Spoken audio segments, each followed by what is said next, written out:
இது மகிமை நேரம். கர்த்தருடைய பரிசுத்தமான நாமத்திற்கு ஸ்தோத்திரம். இந்த நாளிலும் நாம் தியானிக்கும்படியாக தெரிந்து கொண்ட வேத வசனம் யோவான் 5ஆம் அதிகாரம் 14ஆம் வசனம்.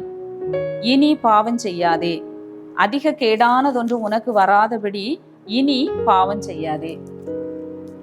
நாம் இந்த வாரத்திலே தொடர்ந்து பாவத்தை குறித்து நாம் தியானித்து வருகிறோம். துணிகரமான பாவம், மறைவான குற்றம், அந்தரங்க பாவம், இன்னும் வாலிபர்களின் பாவம், இப்படி உங்கள் பாவம் நம்ம என்ன செய்யும், பாவம் நம்மை தொடர்ந்து பிடிக்கும், இப்படி பாவத்தை குறித்து நாம் ஒவ்வொரு நாளும் நாம் சிந்தித்து வருகிறோம். இந்த நாள்ல ஆண்டவர் அந்த 38 வருஷம் வியாதியாய் இருந்த பெதஸ்தா குளத்தின் அருகே வியாதியாய் இருந்த மனுஷனுக்கு ஆண்டவர் சுகம் கொடுக்கிறார். அவனுடைய வியாதி படுக்கையை ஆண்டவர் மாற்றுகிறார். அவனை திரும்ப ஆண்டவர் தேவாலயத்துல அவனை திரும்ப பார்க்கிறார். அவனை பார்த்துதான் ஆண்டவர் சொல்கிறாரு, நீ சொஸ்தமானாய், அதிக கேடானதொன்றும் உனக்கு இனி வராதபடி நீ இனி என்ன செய்யாத, பாவம் செய்யாத. ஒருவேளை அவன் இத்தனை வருஷம் ஒரு படுக்கையா திமிர்வாதக்காரனாய் அவன் கிடந்ததற்கு அவனுடைய பாவம் ஒரு காரணமாக இருந்திருக்கலாம். ஆனா அவன் சுகமாக்கப்பட்ட பிறகு அவன் ஆண்டவர் அவனை பார்க்கிறார், தேவாலயத்துல ஆண்டவர் அவனை பார்க்கிறார். ஒரு வியாதி சுகமான உடனே அவனுக்கு எவ்வளவு மகிழ்ச்சி, எவ்வளவு சந்தோஷம். 38 வருஷமா அவன் அனுபவிச்ச வேதனையிலிருந்து ஒரு விடுதலையை ஆண்டவர் கொடுக்கிறார். மகிழ்ச்சியோடு அவன் தேவாலயத்திற்கு போறான்.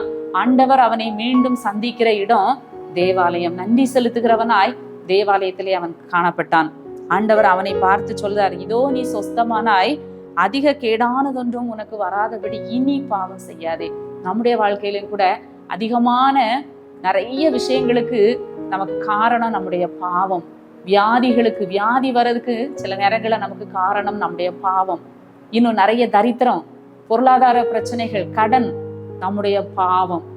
ஆண்டவர் அதான் சொல்கிறார், அதிக கேடானதொன்றும் இனி உனக்கு வராதபடி இனி பாவம் செய்யாதே. இதே போல ஆண்டவர் யோவான் 8ஆம் அதிகாரத்திலே அந்த விபச்சாரத்திலே கையும் மெய்யுமாய் பிடிக்கப்பட்ட அந்த பெண்ணை பார்த்து சொல்லுகிறார். யோவான் 8:11 நீ போ, இனி பாவம் செய்யாதே. நம்முடைய ஆண்டவர் இரக்கமுள்ள தேவன். ஒருவேளை நம்ம ஆண்டவர்கிட்ட வருகிற பொழுது ஆண்டவர் நம்முடைய பாவத்தை மன்னிக்கிறார், நம்ம மேல இறக்கப்படுகிறார், நமக்கு விடுதலை கொடுக்கிறார். நம்முடைய சூழ்நிலைகளை பார்த்து ஆண்டவர் இறங்கி நமக்கு ஒரு விடுதலை கொடுக்கிறார். ஆனால் ஆண்டவர் நம்மிடத்துல என்ன எதிர்பார்க்கிறார், இனி பாவம் செய்யாதே. அந்த விபச்சாரத்திலே கையுமையுமாய் பிடிக்கப்பட்ட பெண், மரணத்துக்கு ஏதுவான பெண், அவள் சட்டப்படி தண்டிக்கப்பட வேண்டியவள், கல்லறிந்து கொல்லப்பட வேண்டியவள். இனி அவளுக்கு வாழ்வு கிடையாது, அவள் ஒரு தண்டனைக்கு உரியவள். ஆனால் ஆண்டவர் இறக்கப்பட்டு அவளுக்கு ஆண்டவர் ஒரு விடுதலையை கொடுக்கிறார். கடைசி ஆண்டவர் சொல்றாரு, இனி என்ன செய்யாத, பாவம் செய்யாத. நானும் உன்னை ஆக்கினைக்குள்ளாக தீர்க்கிறதில்லை. நம்முடைய ஆண்டவர் நம்மை ஆக்கினைக்குள்ளாக தீர்க்கிற தேவன் அல்ல. அவர் நம்முடைய ஜீவனை ரட்சிப்பதற்காகத்தான் வந்தார்.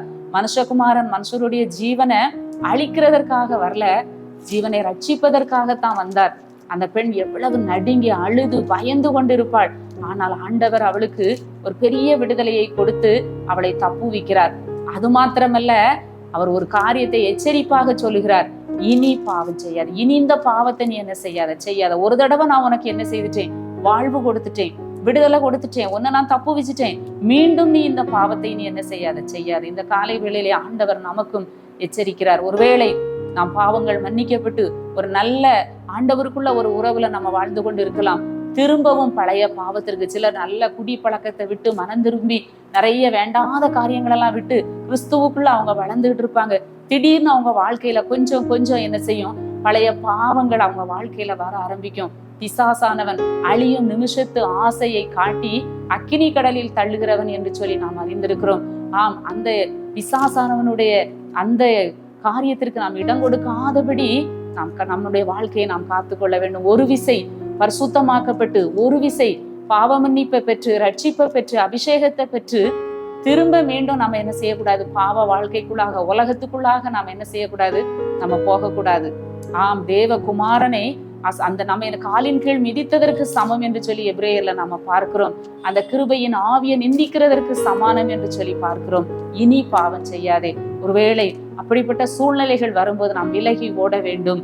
ஆண்டவர் எச்சரிக்கிறார், அதிக கேடானதொன்றும் உனக்கு வராதபடி இனி நீ பாவம் செய்யாதே. ஆண்டவரே, அப்படிப்பட்ட சூழ்நிலைகளுக்கு எங்களை விலக்கி காத்து கொள்ளும் என்று சொல்லி நாம் ஜெபிப்போம். ஆண்டவர் நமக்கு அருமையான வாய்ப்புகளை தருகிறார், விடுதலையை தருகிறார், சமாதானம் தருகிறார், சுகம் தருகிறார், ஆரோக்கியம் தருகிறார். ஒரே ஒரு நிபந்தனை, திரும்பவும் நீ அந்த பாவத்துக்கு போகாத. நாய் தான் கக்கினதை திரும்ப தின்கிறது போல அந்த பாவத்துக்கு நீ திரும்ப என்ன செய்யக்கூடாது, போகக்கூடாது. விட்டு வந்த பாவத்தை நம்ம திரும்ப என்ன செய்யக்கூடாது, பார்க்க கூடாது. அதிக கேடானதொன்றும் உனக்கு வராதபடி. வாழ்க்கையில கேடு வருகிறது என்று சொன்ன அதிகமான கேடு நமக்கு வருதா, நமக்கு அழிவு வருதா, நஷ்டம் வருதா, சிந்தித்து பார்க்கணும். நாம் செய்த பாவங்கள், நம்முடைய பாவம் தான் நம்முடைய கேட்டுக்கு காரணமாக இருக்கிறது. நாம் செய்த பாவங்கள் தான் நம்முடைய அழிவுக்கும் நம்மளுடைய நாசத்திற்கும் காரணமாக இருக்கிறது. ஆண்டவரண்டை வருவோம். ஆண்டவரே, இந்த பாவத்தை செய்யாதபடி என்னை காத்துக்கொள்ளும், பாவம் கொடுமையானது. அததான் ஆண்டவர் சொல்கிறார், இனி பாவம் செய்யாத, உனக்கு அதிக கேடு வரும், எச்சரிக்கிறார். பாவத்தினுடைய பின் விளைவுகளை யோசிக்காதபடி இன்றைக்கு மக்கள் வாழ்கிறதை நாம பார்க்கிறோம். எவ்வளவு மோசமான ஒரு உலகம், எவ்வளவு அருவருப்பான பாவங்களை செய்து துணிகரமா செய்தாங்க, எவ்வளவு ஒரு கேவலமான காரியங்கள். இன்றைக்கு பணத்துக்காக இன்றைக்கு என்னெல்லாமோ தவறுகள் நடக்கிறதை நாம பார்க்கிறோம். தெய்வ பயமே இல்லாத ஒரு உலகத்துல நாம வாழ்கிறோம். ஒவ்வொரு நாளும் நாம் நம்முடைய பரிசுத்தத்தை காத்து கொள்ள வேண்டும். ஒவ்வொரு நாளும் பாவத்துக்கு நாம் விலகி ஓட வேண்டும். பாவம் செய்யாதபடிக்கு நாம் நம்மை காத்து கொள்ள வேண்டும். காலையிலே ஆண்டவரே, இந்த நாள்ல நான் உமக்கு விரோதமாக பாவம் செய்யாதபடிக்கு என்னை காத்து கொள்ளுமையா என்று சொல்லி நாம் நம்மை ஒப்பு கொடுத்து ஜெபிக்கிற பொழுது துணிகரமான பாவத்துக்கும் மறைவான குற்றத்துக்கும் ஆண்டவர் நம்ம என்ன செய்கிறார், விலக்கி பாதுகாக்கிற தேவனாக இருக்கிறார். எங்களை நேசிக்கிற நல்ல ஆண்டவரே, புதிய நாளுக்காக நன்றி செலுத்துகிறோம் சுவாமி. இந்த நாளை எங்களுக்கு ஆசீர்வதித்து தாரும். அருமையான உங்களுடைய வார்த்தைக்காக நன்றி செலுத்துகிறோம். இனி பாவம் செய்யாதே, எவ்வளவு ஒரு அருமையான ஒரு வார்த்தை ஆண்டவரே. அந்த திமிர்வாதக்காரனை பார்த்து நீர் ஆண்டவரே அன்போடு சொன்னீர். ஆண்டவரே, விபச்சாரத்தில் கையுமையுமாய் பிடிக்கப்பட்டு தண்டனைக்குரிய பெண் விடுதலை பெற்ற பின்பு சொன்ன அருமையான வார்த்தைக்காக நன்றி செலுத்துகிறோம். எங்களுக்கும் கூட வாழ்க்கையில நாங்களும் பாவம் செய்யாதபடிக்கு எங்களையும் பரிசுத்தமாய் காத்துக்கொள்ள ஆண்டவர் எங்களுக்கு உதவி செய்யும். நாள் முழுவதும் உங்க கிருபைக்குள் எங்களை மறைத்துக் கொள்ளும். மீட்பர் இயேசு கிறிஸ்துவின் மூலம் ஜெபிக்கிறோம் நல்ல பிதாவே, ஆமென்.